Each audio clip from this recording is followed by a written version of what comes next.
공식을 의미 없이 외우는 것보다는 식이 왜 그렇게 나오게 되었는지 이유를 알아야 합니다. 그것이 바로 개념이라는 것이지요. 그러면 왜 개념이 필요하냐? 바로 응용 문제에서의 적용을 위한 것입니다.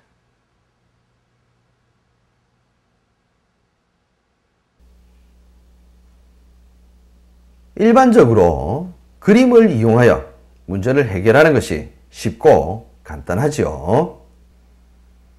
이렇게 기존의 삼각형에 똑같은 삼각형을 하나 더 그려 놓으면 길이가 40인 선분이 20개 있고 두 번을 더한 것이므로 이를 나누면 400이 되지요.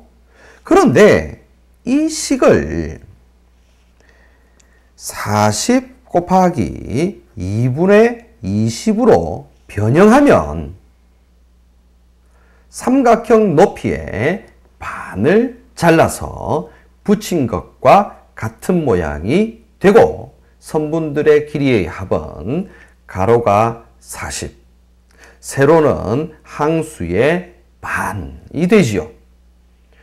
또 이 식을 2분의 40 곱하기 20으로 보면 이 삼각형의 반을 잘라서 붙인 것과 같은 모양이 되고 첫 번째 항과 끝 항의 중항이 20개 있는 것과 같은 형태가 됩니다. 어떻습니까?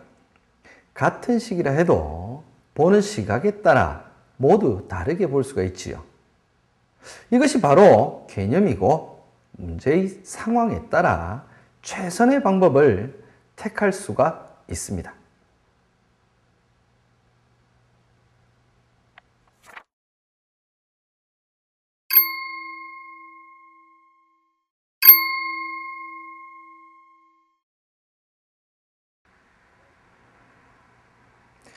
여러 가지 지수 형태 중에서 특히나 밑을 2로 하는 지수가 수능이나 모의 수능에 자주 출제가 되었습니다. 그러면 왜 하필이면 밑이 2여야만 하는가 라고 생각할 수 있을 것입니다. 밑이 2일 때만 나타나는 특별한 성질을 이용하면 공식 없이도 문제를 쉽게 풀 수 있기 때문일 것입니다.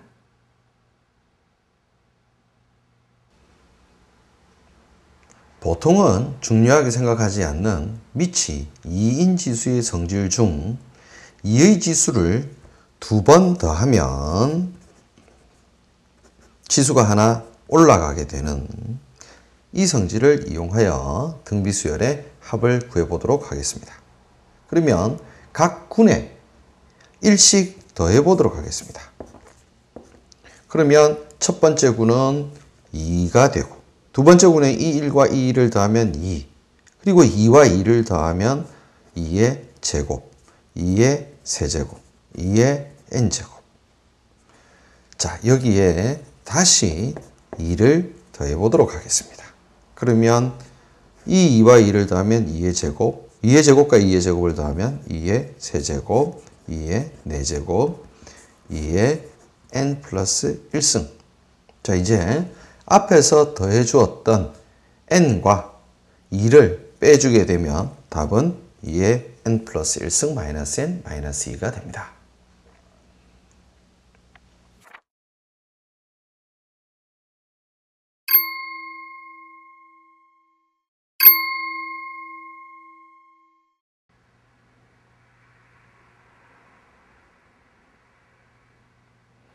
과연 이자란 무엇입니까? 기본적으로는 물가 상승률에 대한 보상입니다.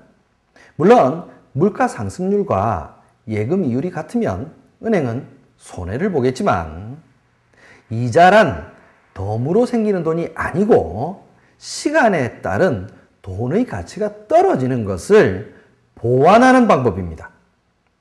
예를 들면 10억이 생겨서 은행에 예금하였다고 가정하면 지금 현재의 10억과 10년 후의 10억에 10년 동안 붙은 이자를 모두 합한 금액은 서로 가치가 같습니다.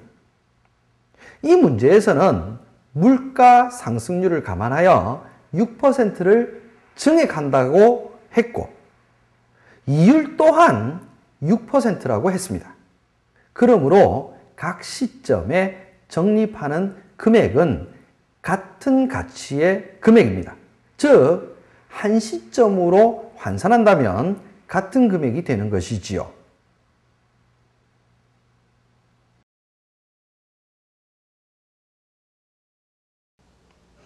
(2001년) 초부터 2010년 말까지 매년 6%씩 증액하여 10년간 적립한다고 하였고 연이율은 6%입니다.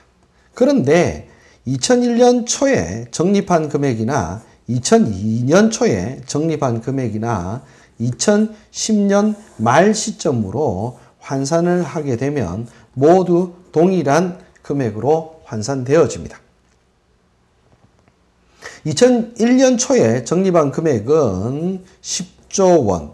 자, 이것을 2010년 말 시점으로 환산을 하게 되면 자, 이렇게 되죠. 그런데 10번 적립한다고 하였기 때문에 곱하기 10. 그래서 1.8 곱하기 10. 그래서 답은 180조. 답은 3번 되겠습니다.